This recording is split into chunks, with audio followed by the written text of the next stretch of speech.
I'm Rose. Today we are in the sixth session of this chapter, chapter 2, that is history, the new kings and the new kingdoms in the medieval period. Okay, as in the last session or the last videos, we have learned different kinds of kings or the kingdoms which arose in the medieval period in the 12th century. So there were three important kingdoms, that was we call the Jagujara Pratihara, then you have the Rashtrakuts, then you have the Palas. These were the most important kingdom which emerged after the death of Harshvardhana, and after that they were also being declined by their carelessness, and also by the weakness of that they were also declined. Then afterward we learned about the Rajput kings or the different Rajput kingdoms which arose or came into power, and one of the most important Rajput ruler we talked about the Chauhan dynasty, that means Prithviraj III, and he was being defeated by the Turkish invaders or the foreign invaders who came to India by Muhammad Ghori. Okay, so this all we have learned, and what is the purpose of foreign ruler to come India? That means to plunder world, maybe for looting purpose of Muhammad of Ghazni. We have learned that he was coming mainly for the plundering of, means we can say to obtain wealth from India. Mostly he was attacking the temple stone. Okay, and that is why he was called as the idol breaker. Then if you talk, just we have in the last video also we have talked about the Muhammad Ghori. He was the ruler or the Afghani ruler Sultan who came to India. He defeated the Prithviraj Chauhan in the second battle of Tarain in AD 1192. Okay, and this was the turning point in the Indian history, and from that onwards, from after that, the foreign ruler came to India in the form of slave dynasty, in the form of his chief general, that means Muhammad Ghori, chief general, that means Qutbuddin Aibak. Then afterward he started the slave dynasty in our India. That means in the next chapter we are going to learn about the Delhi Sultanate. That means after the Muhammad Ghori, what all the things happened. So today we are going to talk about the administration in the kingdoms, how the revenue was being collected, then uses of revenue. Then we are going to talk about the Prasastis, critical writings, and the land grants. Okay, so these are the important topics we are going to talk in this chapter. The administration in the kingdom. First of all, let's go back to the standard 6. That means last chapter. That means 12th chapter in standard 6. You have learned that how the administration used to work. Yes or no? So in that you have learned that the king was the supreme power, and he used to hold the title of Maharaja Adhiraja. Yes. So this was the main important of that, means he was the supreme power, king was the supreme power, and he will, whatever he orders, whatever he take the decision, that will be followed in the country or in his kingdom. Second point, if you talk about share the power with the Samantas as well as with the association of peasant traders and the Brahmins. Okay, and another thing, to ease his work, what he used to do, he used to share his position or share his work or share his power with other people. For example, the kingdom is so much big. If the empire is there, then it is being divided into different categories or different small provinces, and these provinces was being controlled by the Samantas, or we can say the different governments which was being appointed by the king himself. So what happened, they used to this makes the work of the king so much easy so that he can control all over the kingdom together. And they used to, and this all, for example, Samantas, if one corner of the Samantas, these Samantas are the peasants means become farmers. Some of the farmers were so much rich and very important in their area, so the king used to share with their power with them, because in one time king cannot see the whole kingdom at a time. So he used to share his power from to another people like Samanta, some of the important, like we can say important people in the area, they were well known in that area. He used to share his power. That means he gave some of the power so that he can ease his work. And this all Samantas, patients, and the traders or the Brahmins who were given the power, they used to collect the taxes, and also they were giving the information what are the things happening in that area. Okay, so this was how the administration of any kingdom was working. Okay, another is called high posts in the army were filled with people from influential families and close relatives. Yes, so for example, in the high post of army, like we can say the Senapati, in Hindi we call the Chief General of Army, or we can say Mirbakshi. Okay, so this post or below the Mirbakshi, or we can say below the Chief General, this all posts or this position, or we can say the minister in the courts, like we can say a post of ministers, this all were filled with the close relatives of their family, maybe his uncle's son, or maybe his uncle's, like this other close relative, or maybe the maternal uncle. Like this, the post was being filled with the close relatives or influential family people of the families, and these were often the hereditary means we can say belonging the same family. That means if the father is a minister, then his son, if he dies, then that post will be given to his son. So this is how this position was hereditary. Okay, so and one more important thing, then one person can hold the office, one person can hold many offices. That means if one person is having a minister or post, then he can even hold the position of a poet, or position of a general army. So one people, or the one person can hold many offices. So this position, because if he is capable, then he can also hold so many offices, we can say so many posts at a time. Okay, and this post was always hereditary in that time.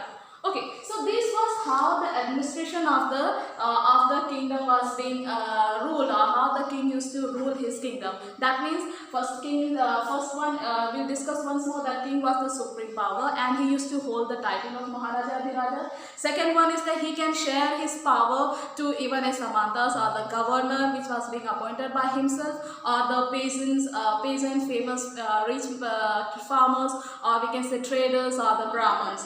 Like this he can share his power. Then third one we have for the high post, like we can say Chief General of Army. It can be it was mostly filled with his the minister post in the court. It was always filled by the influential people or the relatives of the king. Okay, and this was often hereditary. Another, we are going to talk about the revenue collection. That means how the taxes was being collected. Okay, so as I have told you, the kingdom was being divided into different provinces. Yes, so these provinces used to in these provinces governors was being appointed, are the Samantas. Samantas was being appointed, are the rich farmers or the traders was being appointed in that provinces, and this governor, these people used to collect the taxes from the producers like peasants, artisans, cattle keepers. These are the producers. They used to collect the taxes. And how they used to give, these people used to give? They used to give a part of that, means how the rate was being kept by the king, maybe 1/6 or 1/4, like this the rate was being kept. So that much part they have to give. It is compulsory to give the taxes in that much part. Okay, if the king has kept the rate of 1/6, that means 1/6 of the part they should give to the king, or the king give to the governor as a tax. Another, if you talk about during that medieval period, or before the early Vedic period, some of the important thing was happening. Sometimes if the king used to be happy with other people, maybe the Brahmins, or maybe the traders, or maybe the Samantas, king used to give them a grant of land. Grant of land means as a gift he used to give the land. So what happened? So people, if the Brahmins or ministers received that land, then what happened? They used to have the meeting in the king himself. So it was very far away from them. So what they used to do? They used to give this gift of grant as a to the common people, so that they can cultivate, and he used to collect that governor used to collect that taxes from them, because he was the owner of that land. So this is how they used to collect the taxes, and they used to claim, and the common people who used to cultivate in that land, they used to give us a rent. That means because he was cultivating or producing the goods in others' field, due to that he has to pay the rent. Okay. Another is that during the medieval period or during the 12th century or before the Ayurvedic period, if we talk about, or the later Vedic period, if we talk about, the business was reached from India to various parts of the world. That means over the seas, that means from the sea route also there was business. And if you talk about the trade connection was there from the other subcontinents, like you can say Central Asia or the Mesopotamia or the Iran, China. There are the different countries which was being connected with the trade or the business. So they used to fix the taxes according to that. Okay.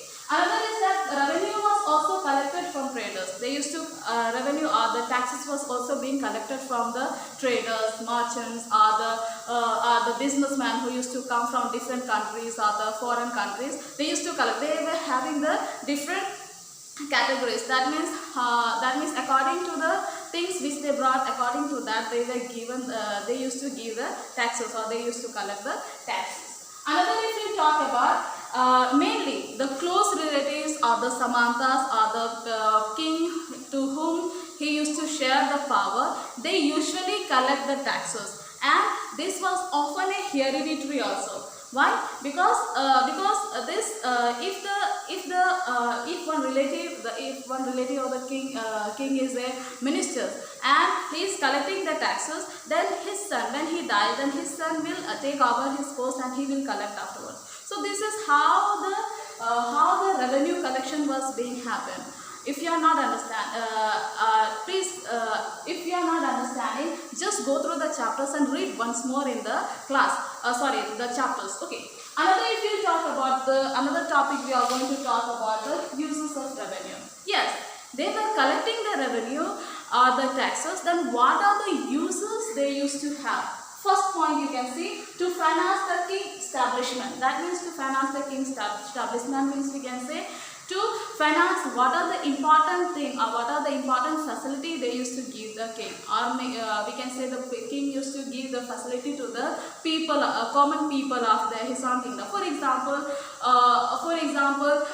king used to build the fort, we can say they used to build the drainage system, hospitals, or we can say some of the common, we can say reservoir of water, ponds. So these are the work they used to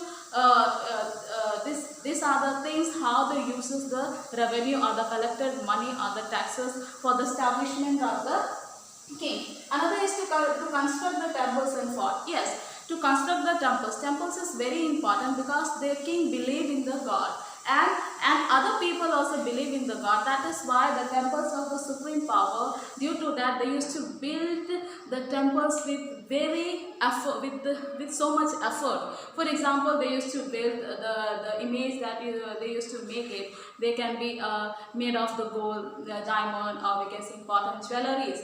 And the temples itself, they were plated with sometimes with the precious stone. So this all were used for construction of the temples and also the forts. For example, if the king doesn't have his own house, then where he can live? So for that purpose, they used to build the fort. For example, you can see various fort like Red Fort in the Mughal period, if we talk about. Then you have the Taj Mahal. So there are various things, you can say the various forts was being built during the reign of different kings in the medieval period. Another is to fight the wars. Yes, to fight the wars he needs so much wealth. Why?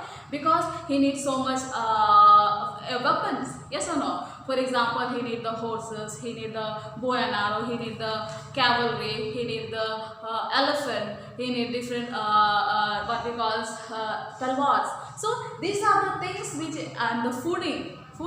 So this is main use of this revenue or the taxes which was being collected from the common people was to protect the other common people and also to expand the territory territory. Okay, or their kingdoms. Okay, so they used to mainly use the taxes for three main purposes: to finance the king establishment, to construct the temples and forts, and to fight the wars. So this was the most important uses of the collected taxes. Another, if you talk about the processes, Prashastis we will talk about, we have learned in the standard 6 chapter, that is in Gupta dynasty we have learned that Prashastis means, we can say in this, it is one type of book in which the Brahmanas or the learned man who used to write the poems about the kings, his victories, his achievements, his exploitation, whatever it is, they used to write in the Prashastis, and this was written by Sanskrit language. Okay, so they used to, in praise of king, they used to write. So this all learned man, like we can say even the poet. For example, in Samudragupta, if you talk about, he was having a very important point, Harisena. Yes, so he used to Harisena. And then if you talk about the Harshvardhana, he was having one important point, that is called Banavata. So these are the important poet, or we can say important learned man who used to write about the in praise of king. That means to his achievement, his exploitation, his victories, whatever it is, they used to write about the kings. Okay, so this was called the Prashastis. If we talk about the critical writings, sometimes what happens, some of the authors, they used very different equipments, different languages, or they used to write which we can say we cannot understand sometimes. The other other authors who used to write once more, or they used to from the inscription, or from the monuments, it was very difficult to understand what the authors used to write. Okay, so that is what we call the critical writings. Okay, sometimes they used to write in different languages. In the Sanskrit language they used to write even in the form of a poem. Okay, so it was very difficult to understand what they are writing. Okay, that is what we call the critical writings. Now, important point, if you talk about the land grants, last point we are going to talk about. So often in the medieval period, or in the 12th century or before that, king used to give a gift as a land, or we can say grant of land. Okay, so what they used to do, this either sometimes the Brahmanas, if they are Brahmans, if we talk about, they used to perform the rituals. Sometimes they were giving a suggestion to the king. Okay, so when he feels happy, he used to reward them. Even the different samantas, they used to king used to reward them in the form of a in the form of a land. Okay, and this land was being kept, or we can say they were given as a copper plate as a record, and this copper plate was given as a record, so that king also used to keep, and this copper plate was given to the person who was given as a gift as a land grant. Okay, so this was that, and from that land they used to collect their own taxes according to them. Okay, so this was the important topic we have learned: administration in the kingdom, revenue collection, uses of revenue, Prashastis, critical writings, and the land grants. So I hope you will read the chapters, and I think you have understood the chapters very well. I hope you can do all the question answers and the exercise which is given.